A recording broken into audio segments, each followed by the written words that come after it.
Welcome to chemistry चैम्स। तो आज हम पढ़ने वाले हैं क्रिस्टल फील्ड थ्योरी।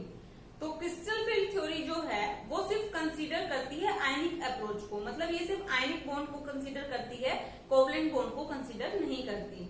ये ऑल्सो कंसीडर करती है कि जो लिगेंड्स है वो पॉइंट चार्ज है around the central metal atom. ठीक है, तो यहाँ पे जो डी ऑर्बिटल्स प्रेजेंट है उनके अंदर भी इलेक्ट्रॉन्स प्रेजेंट हैं। ये हमारे डी ऑर्बिटल्स है तो इसके अंदर कुछ इलेक्ट्रॉन्स प्रेजेंट होते हैं, और जो लिगेंड्स हैं तो वो भी नेगेटिवली चार्ज आयन ही होते हैं, और ये भी इलेक्ट्रॉन्स ही हैं और ये भी इलेक्ट्रॉन्स हैं। तो ये जो डी ऑर्बिटल के इलेक्ट्रॉन है और ये जो लिगेंड वाला जो इलेक्ट्रॉन है तो इनके बीच में क्या होगा, रिपल्शन होगा, जिसकी वजह से ये जो डी ऑर्बिटल्स है वो डी जनरेट नहीं होते। मतलब जो डी ऑर्बिटल्स हमारे हैं जो हमने सेम एनर्जी लेवल पे बताए हैं, डी जनरेट मीन्स ये सेम एनर्जी लेवल पे है, लेकिन ये सेम एनर्जी लेवल पे नहीं होते क्योंकि यहाँ पे अलग अलग लिगेंड्स आ गए हैं इसकी वजह से। तो यहाँ पे जो ये डी ऑर्बिटल्स है इनकी स्प्लिटिंग हो जाती है, तो वो स्प्लिटिंग हम पढ़ते हैं ऑक्टाहेड्रल में और टेट्राहेड्रल में। तो हम स्टार्ट करते हैं crystal field splitting in octahedral coordination entity. तो ऑक्टाहेड्रल कोऑर्डिनेशन एंटिटी है, इसका मतलब ये है कि यहाँ पे जो हमारे लिगेंड्स हैं वो 6 हैं, मतलब कोऑर्डिनेशन नंबर यहाँ पे हमारा 6 है, और 6 लिगेंड ने मेटल को सराउंड किया हुआ है। तो यहाँ पे क्या होगा, जो लिगेंड्स एक्सिस की तरफ हैं और जो ऑर्बिटल्स हमारे एक्सिस की तरफ हैं, क्योंकि इसमें भी इलेक्ट्रॉन प्रेजेंट है और वो लिगेंड भी इलेक्ट्रॉन नेगेटिव है, तो इनके बीच में क्या होगा, रिपल्शन होगा। रिपल्शन होने की वजह से ये जो स्प्लिटिंग है वो ज्यादा दूर में होगी और इनकी जो एनर्जी है वो भी ज्यादा इंक्रीज हो जाएगी। तो यहाँ पे क्या होगा, जो D X square minus Y square है एंड डी जेड स्क्वायर है, तो ये जो ऑर्बिटल्स हैं इन 5 डी ऑर्बिटल्स में से, तो ये जो 2 ऑर्बिटल्स हैं ये स्प्लिट हो जाएंगे क्योंकि ये अलोंग द एक्सिस है विथ लिगेंड्स, तो ये दूर दूर चले जाएंगे, इनकी स्प्लिटिंग हो जाएगी। और जो D X Y, D Y Z, D Z X, तो ये जो ऑर्बिटल्स हैं ये सेम एनर्जी लेवल में स्प्लिट हो जाएंगे और ये बिटवीन द एक्सिस प्रेजेंट है विथ लिगेंड्स। तो इनकी स्प्लिटिंग कुछ इस टाइप से होगी। ये हमारे 5D ऑर्बिटल्स है जब मेटल हमारा फ्री आयन है, ठीक है। दैट इज जो हमारी डी ऑर्बिटल है इसने एवरेज एनर्जी इसकी जो डी ऑर्बिटल की होगी दैट इज ये हो जाएगी कुछ इससे अबव हो जाएगी। तो अब क्या होगा, ये डी ऑर्बिटल्स हैं जब यहाँ पे लिगेंड्स आ जाएंगे तो इसकी वजह से इन डी ऑर्बिटल्स की स्प्लिटिंग हो जाएगी। तो जो हमारे D X Y, D Y Z, D Z X, तो ये जो ऑर्बिटल्स हैं ये लोअर एनर्जी स्टेट में स्प्लिट हो जाएंगे, और जो D X square minus Y square and D Z square है ये हायर एनर्जी स्टेट में स्प्लिट हो जाएंगे। तो जिसको जो लोअर एनर्जी स्टेट है इसको हम डिनोट करेंगे T2G, एंड जो हायर एनर्जी स्टेट है इसको हम शो करेंगे Eg से। और इसमें हम जो स्प्लिटिंग एनर्जी है उसको हम डिनोट करते हैं डेल्टा नोट से। तो ये हमारा बेरी सेंटर है, मिड पॉइंट। तो यहां से जो लोअर एनर्जी स्टेट है इसका जो डिफरेंस होगा that is 2/5 delta naught, and इसमें जो ये O है दैट इज ऑक्टाहेड्रल, ठीक है। और जो बेरी सेंटर से अबव जो हमारे एक्साइटेड स्टेट जो लेवल्स हैं इनके बीच का जो डिफरेंस होगा दैट इज 3/5 डेल्टा नोट। तो यहाँ पे क्रिस्टल फील्ड स्प्लिटिंग है क्या, so splitting of the degenerate level due to the presence of ligands in a definite geometry is known as crystal field splitting। तो crystal field splitting वो है जिसमें कि जो d ऑर्बिटल्स हैं वो स्प्लिट हो जाए due to the presence of ligands, ligands की प्रेजेंस में स्प्लिट हो जाए इन अ डेफिनेट ज्योमेट्री, और इनकी जो है ज्योमेट्री डेफिनेट होती है। जैसे कि इसमें हम पढ़ रहे हैं ऑक्टाहेड्रल के लिए, आगे हम पढ़ेंगे टेट्राहेड्रल के लिए, तो इसको हम बोलते हैं क्रिस्टल फील्ड स्प्लिटिंग। और क्रिस्टल फील्ड स्प्लिटिंग जो है वो 2 फैक्टर्स पे डिपेंड करती है, एक तो लिगेंड्स पे और जो मेटल है उसके ऊपर कितना चार्ज है उस पर भी क्रिस्टल फील्ड स्प्लिटिंग डिपेंड करती है। अब हम यहाँ पे बात करते हैं, अगर यहाँ पे D1 है अगर d ऑर्बिटल में सिर्फ एक ही इलेक्ट्रॉन है तो वो कहाँ पे जाएगा, T2g में जाएगा या Eg में जाएगा। तो सबसे पहले वो जाएगा लोअर एनर्जी स्टेट में, तो वो जाएगा T2g में। तो हम यहाँ पे लिख देंगे T2g 1 Eg 0। ठीक है।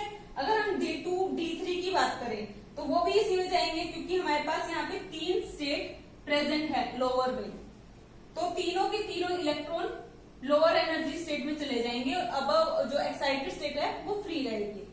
तो अब अगर हम यहाँ पे बात करें D4 आयन की, तो यहाँ पे क्या होगा, तो अगर हम यहाँ पे बात करें D4 आयन की, तो यहाँ पे दो केस हो सकते हैं। या तो हमारे पास जो लोअर एनर्जी स्टेट है, ये हमारे लोअर एनर्जी स्टेट है T2g एंड ये एक्साइटेड स्टेट Eg। ठीक है। तो हमारे पास 4 इलेक्ट्रॉन प्रेजेंट है d ऑर्बिटल में, तो ये कुछ इस तरह से फिल हो, पहले लोअर एनर्जी स्टेट में and then higher energy state में। या फिर ऐसा भी हो सकता है कि ये वाला जो इलेक्ट्रॉन है यहां ना जाए और इसकी पेयरिंग हो जाए लोअर एनर्जी स्टेट में। तो यहाँ पे हम क्या केस कंसीडर करेंगे, पेयरिंग एनर्जी आ जाएगी यहाँ पे।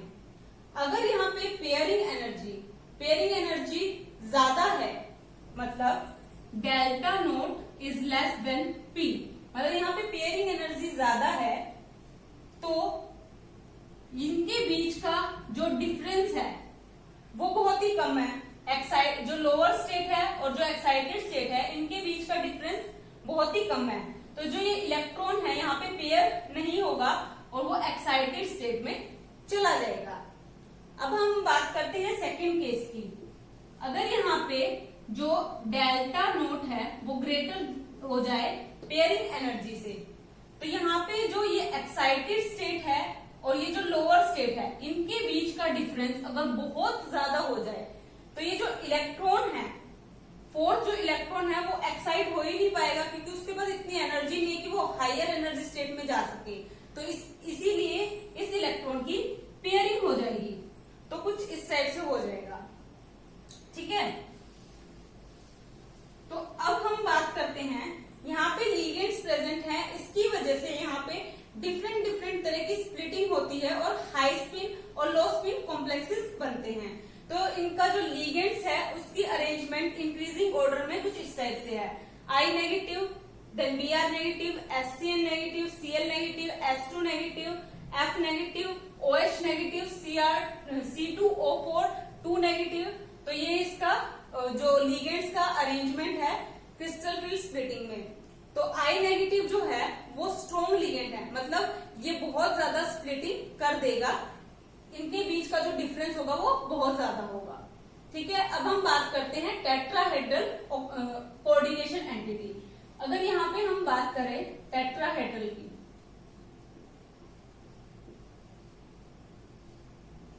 तो ये same as it is octahedral की तरह ही होगा, लेकिन यहाँ पे क्या होगा, इसके बिल्कुल अपोजिट हो जाएगा ऑक्टाहेड्रल की।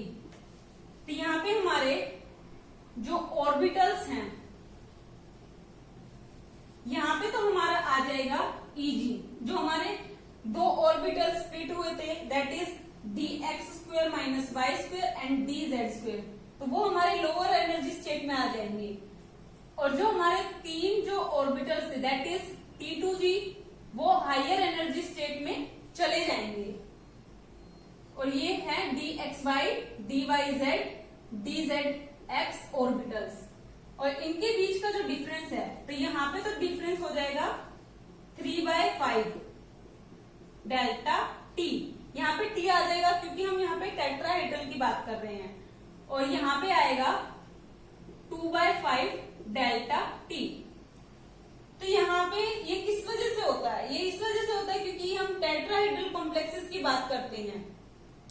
तो इसमें जो एनर्जी डिफरेंस है, वो जो ये जो Eg वाले जो हैं, इनकी जो एनर्जी है बहुत कम होती है, इसीलिए ये लोअर एनर्जी स्टेट में आ जाते हैं। तो जो हमारे ऑक्टाहेड्रल है और जो टेट्राहेड्रल है, इसके बीच का रिलेशन क्या होगा, delta t is equal to 4/9 times of delta nought. तो डेल्टा टेट्राहेड्रल कब इक्वल होगा डेल्टा नोट के? जब वो 4/9 टाइम्स हो डेल्टा नोट के।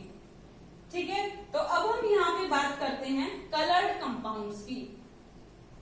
तो क्योंकि यहाँ पे अनपेयर्ड इलेक्ट्रॉन प्रेजेंट है और यहाँ पे लिगेंड्स प्रेजेंट है, तो यहाँ पे अलग अलग जो कॉम्प्लेक्सेस हैं वो कलर्ड फॉर्म करेंगे। क्योंकि जैसे कि अगर कोई लिगेंड प्रेजेंट है तो अगर हम उसको हटा दें तो जो कलर है कॉम्प्लेक्सेस का वो कलरलेस हो जाएगा। ठीक है, तो अब हम उसको देखते हैं।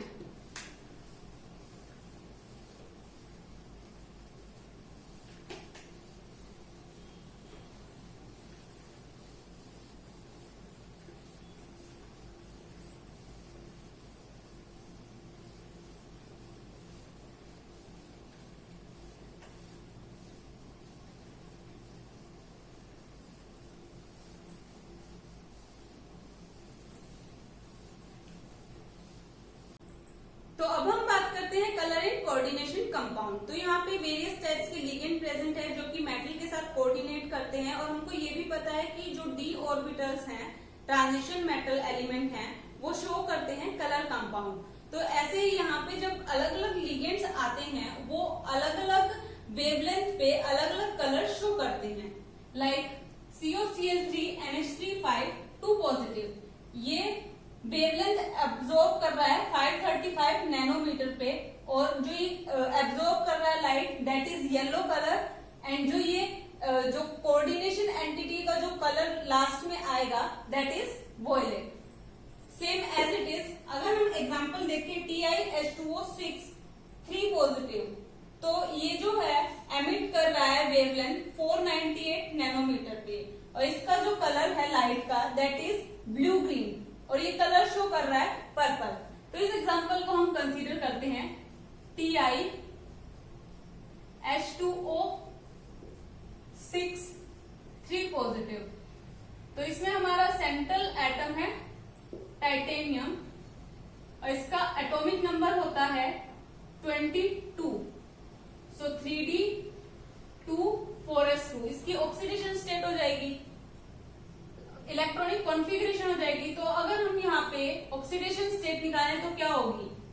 Ti के ऊपर हमने मान लिया X चार्ज है प्लस न्यूट्रल लिगेंड, सो 0 चार्ज इंटू 6, तो यहाँ पे 6 लिगेंड है इक्वल टू +3, तो यहाँ पे X आ जाएगा +3।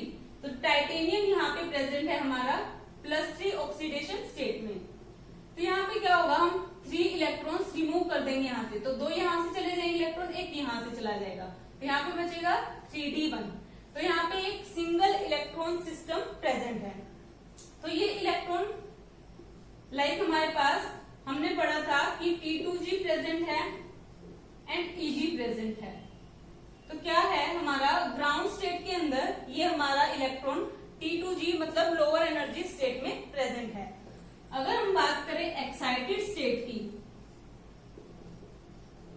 तो ये इलेक्ट्रॉन यहां से एक्साइट होके चला जाएगा इसके अंदर, और ये एमिट करेगा light that is blue green light emit करेगा, जो कि होगी 498 नैनोमीटर पे, और जब ये लास्ट में एमिट हो जाएगा तो ये कलर कंपाउंड शो करेगा पर्पल। ठीक है, तो यहाँ पे हम ये कह सकते हैं अगर यहाँ पे ये लिगेंड्स प्रेजेंट ना हो तो क्या होगा? अगर लिगेंड प्रेजेंट नहीं होगी तो यहाँ पे कोई स्प्लिटिंग ही नहीं होगी। स्प्लिटिंग नहीं होगी तो ये जो कंपाउंड्स है कोऑर्डिनेशन कंपाउंड, ये कलर शो नहीं करेंगे। फॉर एग्जांपल अगर हम बात करें CuSO4 की, तो ये कलरलेस होता है, लेकिन जब हम इसको CuSO4 इंटू 5H2O, तो इसका कलर जो हो जाता है दैट इज ब्लू। ठीक है, तो मतलब यहाँ पे लिगेंड्स की वजह से ये जो कंपाउंड है वो कलर शो करते हैं। मतलब जो लिगेंड्स है इन्हीं की वजह से स्प्लिटिंग होती है और इन्हीं की वजह से ये कंपाउंड कलर शो करते हैं। अब हम पढ़ते हैं कि इन मेटल के साथ जो लिगेंड प्रेजेंट है उनके अंदर बॉन्डिंग किस प्रकार से है।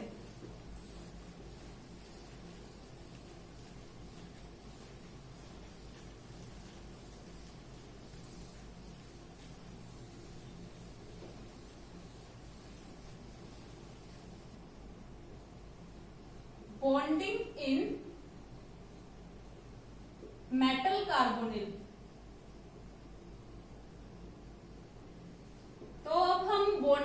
पढ़ेंगे कि मेटल के बीच में और लिगेंड के बीच में कैसी बॉन्डिंग है।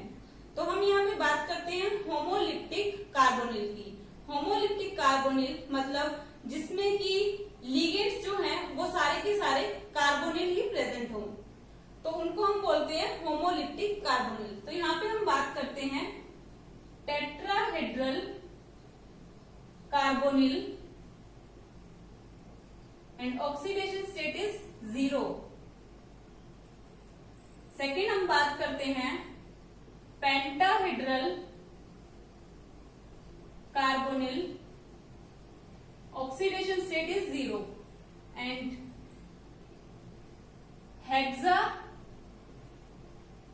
Hexagonal carbonyl, oxidation state 0।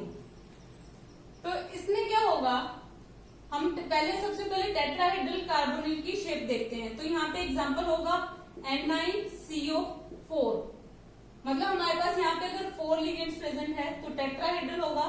सो इसकी हम शेप देखते हैं Ni, तो एक CO कार्बोनिल ग्रुप यहाँ पे होगा, एक यहाँ पे, और बाकी ऐसे होंगे। तो ये होगी हमारी टेट्राहेड्रल शेप। ठीक है, अब हम बात करते हैं पेंटाहेड्रल कार्बोनिल की। तो इसका एग्जांपल है FeCO5। तो Fe हमारा सेंट्रल मेटल एटम है और बाकी हमारे पास कार्बोनिल प्रेजेंट है, तो इसकी शेप होगी ट्राइगोनल बायपिरामिडल। तो एक अबव प्रेजेंट होगा कार्बोनिल, एक बिलो, और यहाँ पे हमारे कार्बोनिल प्रेजेंट होंगे, और ये शेप है ट्राइगोनल बायपिरामिडल। Trigonal bipyramidal. ठीक है, अब हम बात करते हैं हेक्सागोनल कार्बोनिल की। तो यहाँ पे हमारा जो कोऑर्डिनेशन नंबर है या लिगेंड्स है वो 6 प्रेजेंट होंगे। सो CrCO6। सो क्रोमियम जो है हमारा सेंट्रल मेटल एटम हो जाएगा, और हमारे जो लिगेंड्स हैं यहाँ पे प्रेजेंट होंगे, और इसकी जो ज्योमेट्री होगी वो होगी ऑक्टाहेड्रल।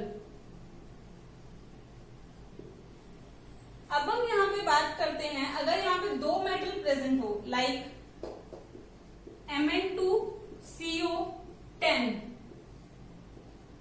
डेका कार्बोनिल डाईमैंगनीज, तो इसका अगर हम स्ट्रक्चर देखें तो क्या होगा। तो यहाँ पे हमारे पास 2 यूनिट प्रेजेंट होंगी, और उसमें Mn और Mn के बीच में एक बॉन्ड होगा। तो इसका जो स्ट्रक्चर है Mn और Mn के बीच में बॉन्ड होगा, और यहाँ पे हमारे पास 10 कार्बोनिल एटम ग्रुप है, अटैच है। तो 5 इसके ऊपर अटैच होंगे एंड 5 इसके ऊपर अटैच होंगे, लाइक 1 2 3 4 एंड 5। ठीक है, तो 1 2 3 4 एंड 5। तो यहाँ पे हमारे कार्बोनिल ग्रुप अटैच है।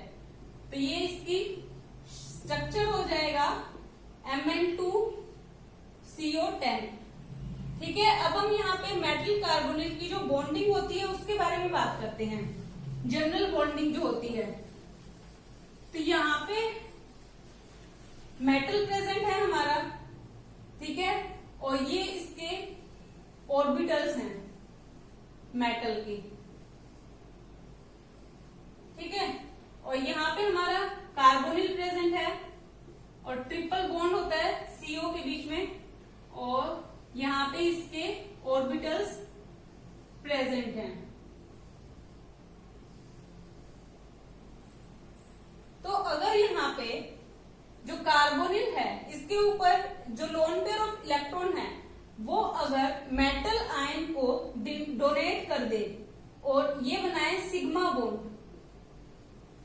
ठीक है, और जो मेटल एटम है इसके जो d ऑर्बिटल्स है इसके अंदर जो इलेक्ट्रॉन्स हैं अगर वो शेयर करके या फिर उनके डोनेशन से जो ओवरलैपिंग से जो बॉन्ड बनेगा दैट इज पाई बॉन्ड। तो ये हो जाएगा पाई बॉन्ड। ठीक है, तो इसके बीच में जो ये बॉन्डिंग होती है दैट इज मेटल और कार्बोनिल के बीच में, तो यहाँ पे एक सिनर्जिक